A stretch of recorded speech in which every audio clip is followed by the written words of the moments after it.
Assalamualaikum warahmatullahi wabarakatuh. Selamat datang di Cerita dari Mereka. Malam ini, ada cerita di setiap rel kereta api. Sebagian hanya berupa kenangan, sebagian lagi tidak pernah benar-benar pergi. Rumah kami berdiri tepat di depan lintasan kereta api. Dulu sebelum jalur itu dibuat menjadi double track, hampir setiap beberapa bulan selalu ada kejadian mengerikan. Orang-orang tertabrak kereta, kecelakaan tragis, bahkan ada yang sengaja mengakhiri hidupnya di sana. Awalnya kami menganggap semua itu hanyalah musibah biasa. Sampai suatu malam, setelah maghrib, seseorang datang ke rumah kami. Seseorang dengan tubuh yang tidak utuh. Dan sejak malam itu, hidup kami menjadi mimpi buruk. Matikan lampu, gunakan headset.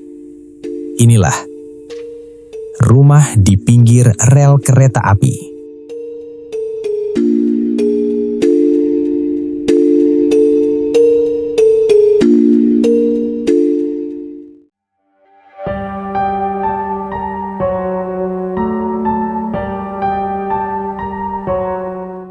Dulu, sebelum jalur kereta api di dekat rumahku dibuat menjadi double track, rumah kami berdiri tepat di depan lintasan rel. Jaraknya bahkan tidak sampai 20 meter dari pagar rumah. Kalau malam hari dan ketika kereta lewat, seluruh rumah bergetar.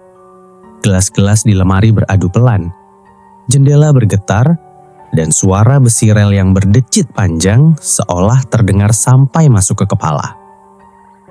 Awalnya semua itu biasa saja. Aku sudah hidup di sana sejak kecil.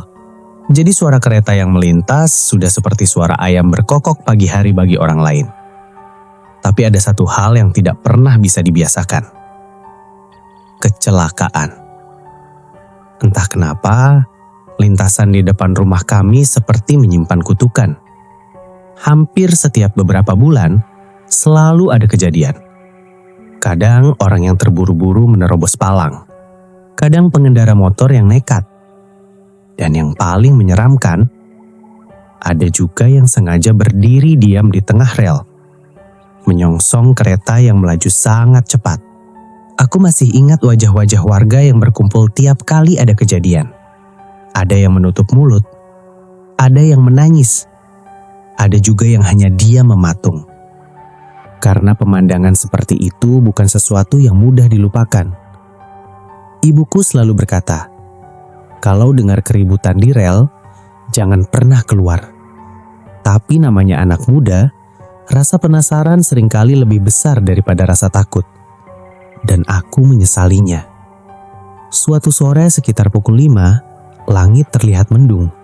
Angin berembus dingin membawa bau tanah basah. Dari teras rumah, aku melihat beberapa warga berlari ke arah rel. Kayaknya ada kecelakaan lagi, teriak seseorang. Spontan aku berdiri. Ayah yang sedang minum kopi langsung menatapku tajam. Jangan. Tapi ya, jangan. Nada suaranya tegas. Aku menghela napas lalu duduk kembali. Namun rasa penasaran terus mengganggu pikiranku. Beberapa menit kemudian, warga mulai kembali. Wajah mereka pucat. Salah satu tetangga yang lewat di depan rumah hanya menggeleng pelan. Mengerikan, katanya lirih. Malam harinya suasana kampung terasa aneh. Biasanya selepas maghrib, anak-anak masih bermain di depan rumah.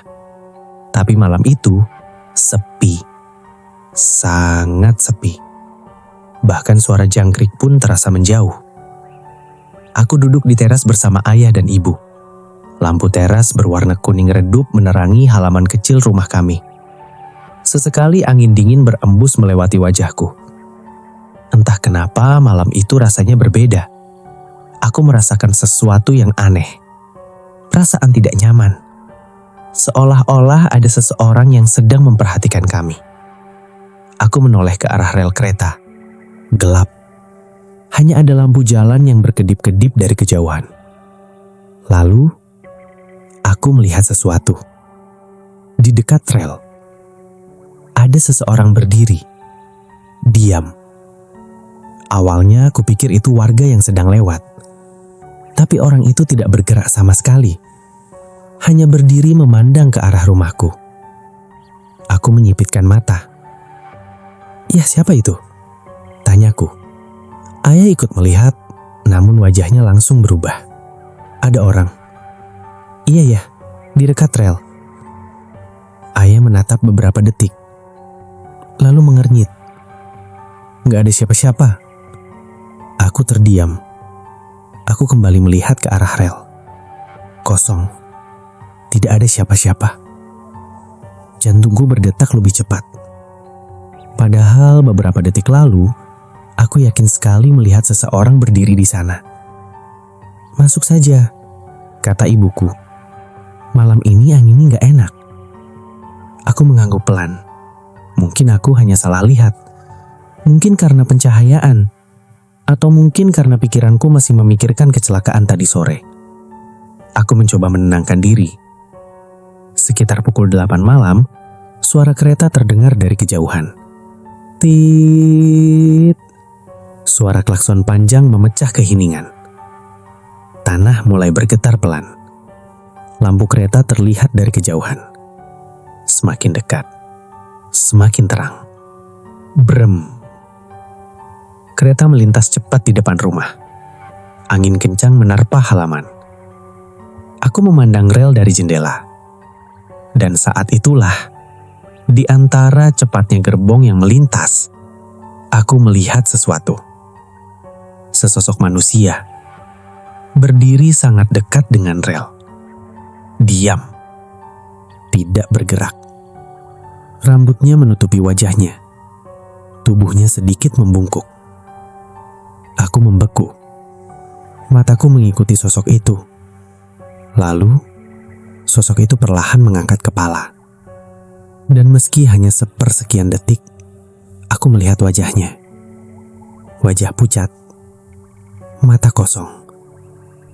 Dan darah mengalir dari dahinya. Brak! Aku refleks mundur hingga menabrak kursi. "Ada apa?"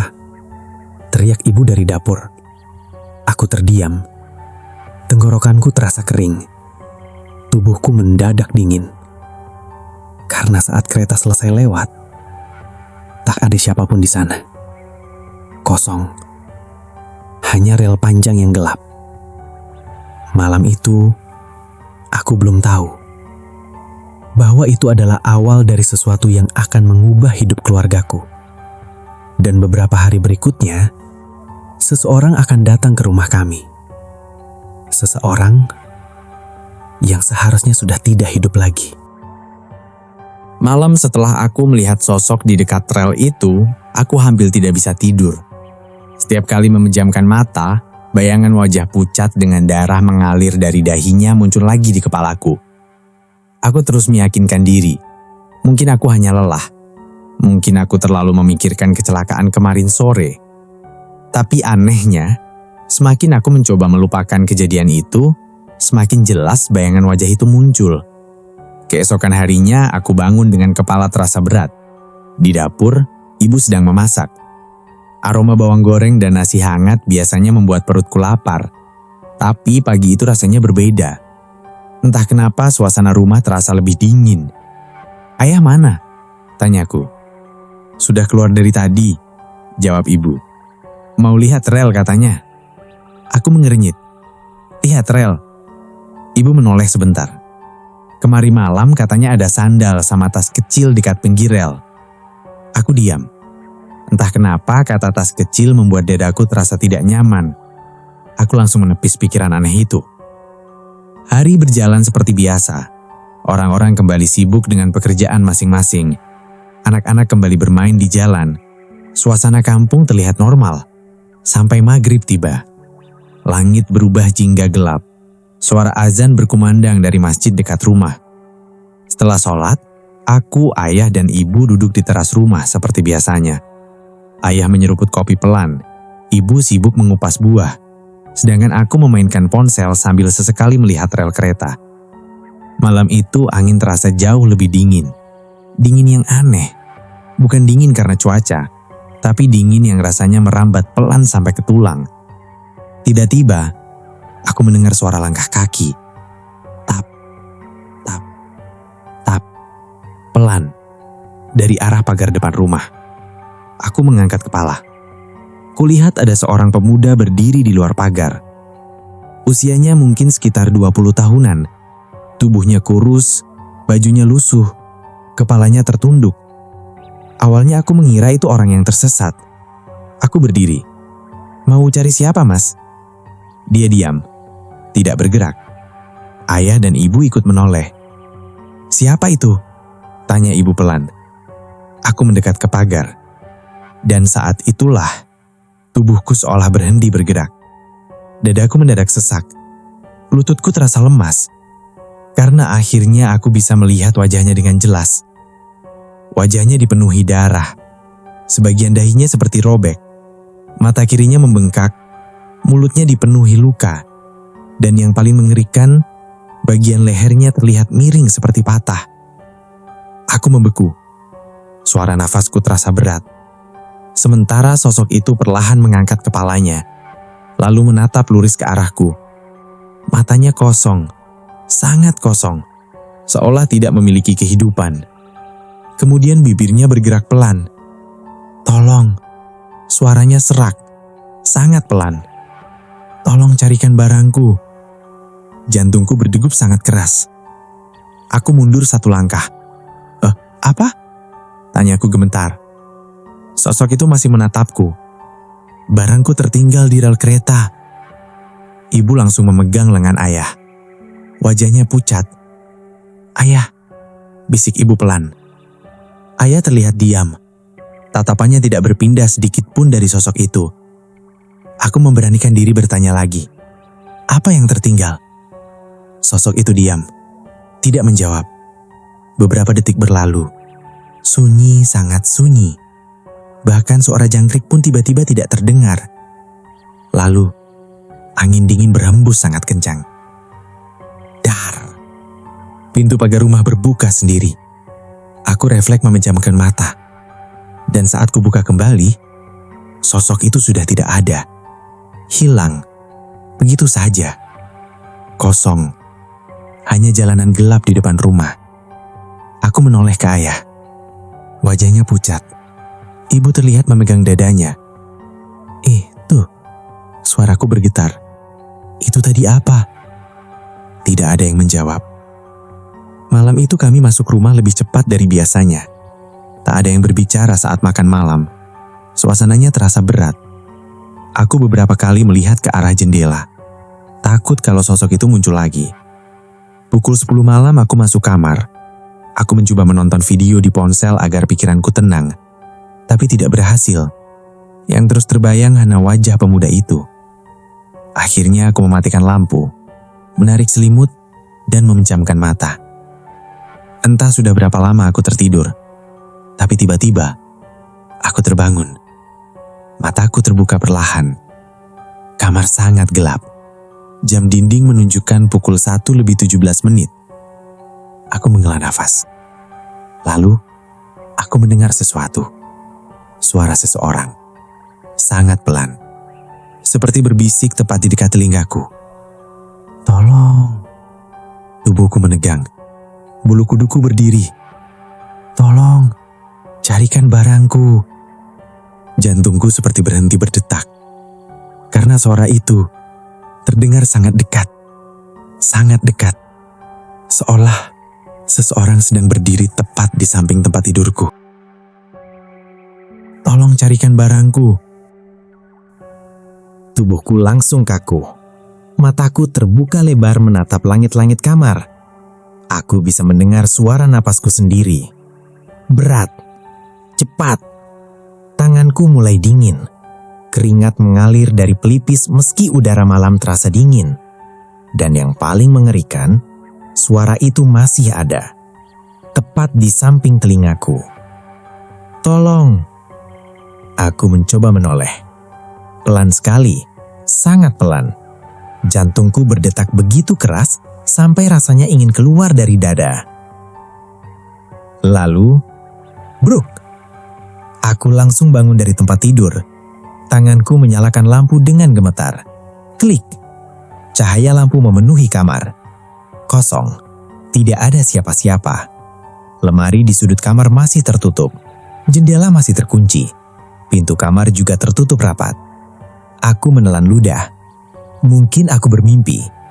Iya, pasti mimpi. Aku mencoba menarik napas panjang. Tapi saat mataku melihat jam dinding, tubuhku kembali menegang. Jarum jam menunjukkan pukul 1:17. Entah kenapa angka itu membuat perasaanku tidak nyaman. Karena aku baru sadar, waktu itu sama persis seperti waktu kecelakaan kemarin. Aku ingat, salah satu warga sempat berkata, kejadiannya sekitar jam 1:17. Dadaku mendadak sesak. Tok, tok, tok. Aku langsung menoleh ke arah jendela. Suara itu, ada yang mengetuk jendela. Pelan, 3 kali. Tok, tok, tok. Aku diam, mencoba mendengar. Mungkin ranting pohon, mungkin suara angin. Tok, tok, tok. Kali ini lebih keras. Napas mulai terasa berat. Rumah kami tidak punya pohon besar di dekat jendela. Tidak ada ranting, tidak ada apapun. Perlahan aku turun dari tempat tidur. Kakiku terasa lemas. Aku mendekati jendela. Selangkah, 2 langkah, 3 langkah. Tanganku mulai menyentuh tirai. Jantungku rasanya hampir berhenti. Pelan-pelan kubuka sedikit tirainya. Dan aku membeku. Di luar jendela, ada seseorang berdiri. Wajahnya menempel di kaca. Mata terbuka lebar, sangat lebar, dengan darah yang mengalir dari dahinya. Pemuda itu, tubuhku seolah kehilangan tenaga. Aku mundur sampai terjatuh. Brak! Ah! Aku berteriak sekuat tenaga. Ayah dan ibu langsung berlari masuk ke kamar. Ada apa? Teriak ayah. Aku menunjuk ke arah jendela dengan tangan gemetar. Itu, di sana. Ayah langsung membuka tirai. Kosong. Tidak ada siapa-siapa.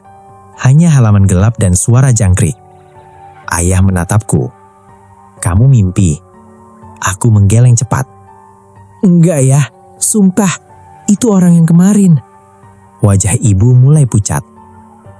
Pagi harinya aku memutuskan keluar rumah untuk menenangkan pikiran. Aku duduk di warung dekat rel. Beberapa warga sedang mengobrol. Salah satunya Pak Darto. Beliau termasuk orang paling lama tinggal di kampung itu. Tiba-tiba beliau berkata, katanya malam kemarin ada yang lihat orang berdiri di rel lagi. Aku langsung menoleh. Dekat rumah saya. Pak Darto mengangguk pelan. Warga sebelah lihat. Jantungku berdegup lagi. Laki-laki muda? Pak Darto menatapku heran. Kamu tahu? Aku diam. Beliau menyalakan rokoknya pelan. Lalu mendekat. Ada cerita lama soal rel ini. Aku menelan ludah. Dulu ada anak muda meninggal di sini. Aku diam mendengarkan. Katanya habis pulang kerja. Orangnya rajin, mau kasih sesuatu untuk ibunya. Tapi sebelum sampai rumah, Pak Darto berhenti. Wajahnya mendadak serius. Dia ketabrak kereta. Angin dingin tiba-tiba berhembus melewati tubuhku. Entah kenapa bulu kuduku berdiri. Malam setelah meninggal, ada warga yang mengaku didatangi. Aku menatap Pak Darto tanpa berkedip. Warga itu bilang, Pak Darto menelan ludah. Dia terus minta dicari barang miliknya. Gag! Darahku seperti berhenti mengalir. Karena kata-kata itu persis seperti yang kudengar. Persis. Aku pulang dengan kepala penuh pikiran. Tapi teror ternyata belum selesai. Saat sampai di rumah, aku melihat ayah berdiri di depan halaman. Wajahnya pucat, sangat pucat. Ayah, beliau menoleh pelan, lalu berkata dengan suara pelan, tadi mobil kita pindah sendiri. Aku Aku mengernyit. Apa? Ayah menunjuk mobil yang biasa diparkir di depan rumah. Posisinya berubah, bergeser beberapa meter. Padahal rem tangan terpasang dan kunci mobil masih ada di dalam rumah. Saat itulah, untuk pertama kalinya, aku sadar satu hal. Sosok itu bukan hanya muncul, dia mulai meneror kami. Sejak kejadian di kamar itu, hidupku benar-benar berubah. Aku mulai sulit membedakan mana mimpi dan mana kenyataan. Kadang aku merasa sosok itu hanya ada di kepalaku, tapi di lain waktu, dia muncul terlalu nyata untuk disebut halusinasi. Ayah akhirnya memutuskan sesuatu. Kita harus cari tahu apa sebenarnya yang terjadi di rel itu, katanya suatu pagi. Aku langsung menatapnya. Caranya? Ayah menghela napas. Kita ke lokasi. Ibu langsung menolak. Terlalu berbahaya. Tapi ayah tetap bersikeras. Akhirnya, sore itu kami bertiga berjalan menuju rel kereta api. Langit mulai berubah oranye gelap. Angin sore terasa lebih dingin dari biasanya. Semakin dekat ke rel, dadaku semakin sesak. Setiap langkah seperti membawa beban berat. Di depan rel itu, suasana berbeda. Tidak seperti tempat biasa. Sunyi. Terlalu sunyi. Tidak ada anak bermain. Tidak ada suara kendaraan. Hanya rel panjang yang membentang seperti luka di tanah. Ayah berdiri di dekat titik yang sering kami lihat kecelakaan. "Apa kamu pernah lihat dia di sini?" tanya ayah pelan. Aku mengangguk ragu. "Iya." Ibu memegang tanganku erat. "Aku gak suka tempat ini," bisiknya. Tiba-tiba, angin berhenti. Benar-benar berhenti. Seolah dunia menahan napas. Lalu, tap, tap, tap. Suara langkah dari arah rel. Aku langsung menoleh. Dan di sana, dia berdiri. Pemuda itu. Tapi kali ini, dia tidak sendirian. Di belakangnya ada bayangan gelap lain. Banyak. Berdiri diam di sepanjang rel. Seperti menunggu sesuatu. Dadaku langsung terasa seperti dihimpit. "Ayah!" Suaraku bergetar. Ayah menatap ke depan. Wajahnya berubah pucat. Dia juga melihat mereka. Sosok-sosok itu tidak bergerak. Tidak mendekat. Hanya berdiri. Menatap kami. Lalu pemuda itu melangkah maju. Pelan. Sangat pelan. Tolong. Suara itu kembali terdengar. Namun kali ini tidak hanya dari satu arah. Dari semua arah. Bersamaan. Tolong. Tolong carikan. Tolong. Ibu mulai menangis pelan. "Aku mau pulang," bisiknya. Aku tidak bisa bergerak. Tubuhku seperti terkunci.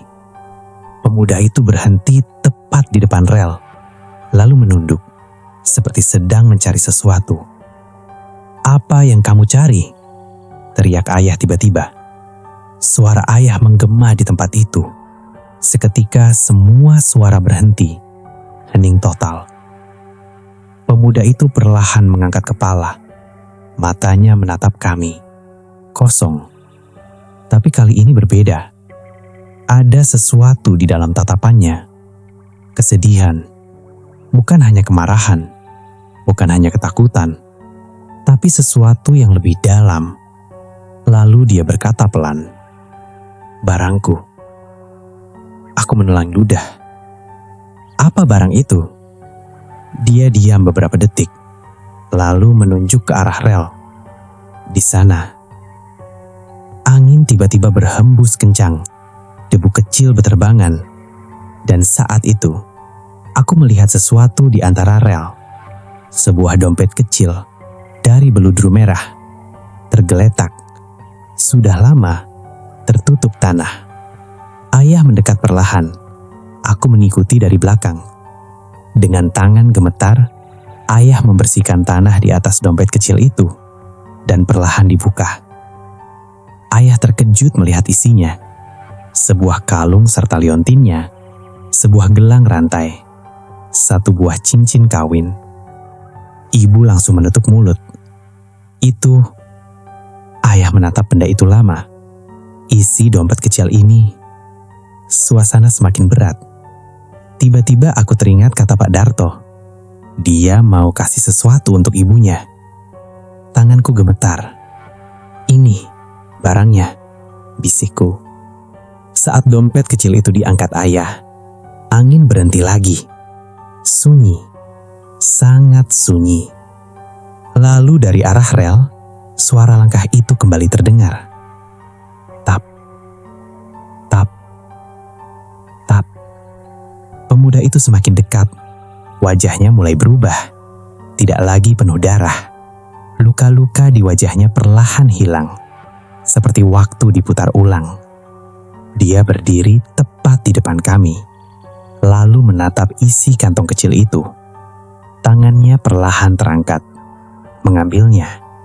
Saat dompet kecil itu berada di tangannya, dia tersenyum. Senyum kecil. Untuk pertama kalinya. Terima kasih. Suaranya lebih jelas, lebih manusiawi. Aku merasa dadaku sedikit lega, tapi belum selesai. Dia masih berdiri di sana, menatap kami, lalu berkata pelan, "Tolong, berikan ke ibuku." Hening. Ayah mengangguk pelan. Kami akan berikan. Pemuda itu menunduk. Lalu perlahan tubuhnya mulai memadam, seperti kabut yang terbawa angin. Sosok lain di rel juga ikut menghilang satu persatu. Hingga akhirnya, hanya rel kosong yang tersisa. Tidak ada siapa-siapa. Hanya angin sore yang kembali berhembus. Ibu langsung menangis dan memelukku. Ayah hanya diam, tapi wajahnya masih tegang. Karena kami semua tahu, ini belum benar-benar selesai. Masih ada satu hal terakhir. Ibu dari pemuda itu. Dan kami harus menepati janji. Setelah kejadian di rel itu, suasana kampung kembali perlahan normal. Tapi tidak bagi kami. Sejak hari itu, tidak ada lagi penampakan di rumah. Tidak ada lagi bisikan di malam hari.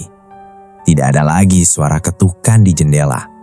Seolah semuanya berhenti begitu saja. Namun di dalam hati kami tahu sesuatu belum selesai sepenuhnya. Janji itu masih ada. Barang-barang itu sudah kami temukan, tapi belum kami serahkan. Kami akhirnya memutuskan untuk mencari alamat keluarga pemuda itu. Butuh beberapa hari, sampai akhirnya kami menemukan rumahnya di kampung sebelah. Sebuah rumah kecil, catnya sudah pudar. Halaman depan dipenuhi tanaman liar. Sunyi. Ayah berdiri di depan pintu. "Ini rumahnya," katanya pelan. Ibu menarik napas dalam. "Ayo." Ayah mengetuk pintu. Tok, tok, tok. Hening. Tidak ada jawaban. Ayah mengetuk lagi. Lebih keras. Tok, tok, tok. Beberapa detik kemudian, pintu terbuka perlahan. Seorang wanita tua berdiri di sana. Rambutnya sudah memutih. Wajahnya lelah. Matanya sembab seperti sering menangis. "Ya, ada apa?" Suaranya pelan. Ayah menelan ludah. "Kami dari kampung sebelah." Kami terdiam sesaat. Lalu, ayah mengeluarkan dompet kecil itu dari tas. Wanita itu melihatnya. Dan dalam sekejap, wajahnya berubah. Matanya membesar. Tangannya gemetar. "Itu," suaranya bergetar. "Itu milik anak saya." Ibu langsung menutup mulut. Wanita itu mulai menangis. Tangis yang sudah lama dipendam. Dia jatuh terduduk di lantai. Aku kira sudah hilang. Aku kira dia pergi tanpa membawa apa-apa. Suara tangisnya memenuhi rumah kecil itu. Aku merasa dadaku sesak. Ayah menyerahkan dompet kecil itu pelan. Kami menemukannya di rel. Wanita itu menggenggam dompet kecil itu erat, seolah itu satu-satunya yang tersisa dari anaknya. Dia orang yang baik, kata ayah pelan. Wanita itu mengangguk sambil menangis. Iya, dia selalu bilang mau kasih ini ke saya. Tangisnya semakin pecah. Suasana hening. Tidak ada yang berani berbicara. Sampai akhirnya, wanita itu mengangkat wajahnya. Terima kasih. Suaranya lirih. Tolong sampaikan terima kasih saya. Kami mengangguk pelan. Saat kami hendak pergi, tiba-tiba angin berhembus pelan. Pintu rumah bergetar sedikit. Dan di saat itu, aku merasa sesuatu yang sangat halus terjadi. Seperti kehadiran seseorang. Aku menoleh ke belakang. Dan untuk sesaat, aku melihatnya. Pemuda itu berdiri di belakang ibunya, tersenyum. Senyum yang sangat tenang. Tidak lagi penuh darah, tidak lagi penuh luka. Hanya wajah seorang anak yang akhirnya bisa pulang. Dia menatap ibunya lama, lalu sedikit membungkuk, seperti memberi salam terakhir. Lalu, dia menatap kami, dan mengangguk, pelan, dalam, seolah berkata, terima kasih. Lalu, sosok itu perlahan memudar, menjadi cahaya kecil, dan menghilang. Hening, tidak ada suara, tidak ada angin, hanya keheningan yang terasa hangat untuk pertama kalinya. Ibu menangis pelan. Beneran sudah selesai ya? Bisiknya. Ayah mengangguk. Iya. Kami pulang dengan langkah pelan. Tidak ada lagi rasa takut. Tapi ada sesuatu yang berubah dalam diri kami. Tentang bagaimana kami melihat kematian. Tentang bagaimana kami memahami sebuah permintaan terakhir. Sejak hari itu, tidak pernah ada lagi penampakan di rumah kami. Rel itu tetap ada. Kereta tetap melintas. Tapi bagi kami, tempat itu bukan lagi tempat teror. Melainkan tempat seorang anak muda akhirnya pulang dan menemukan kedamaiannya.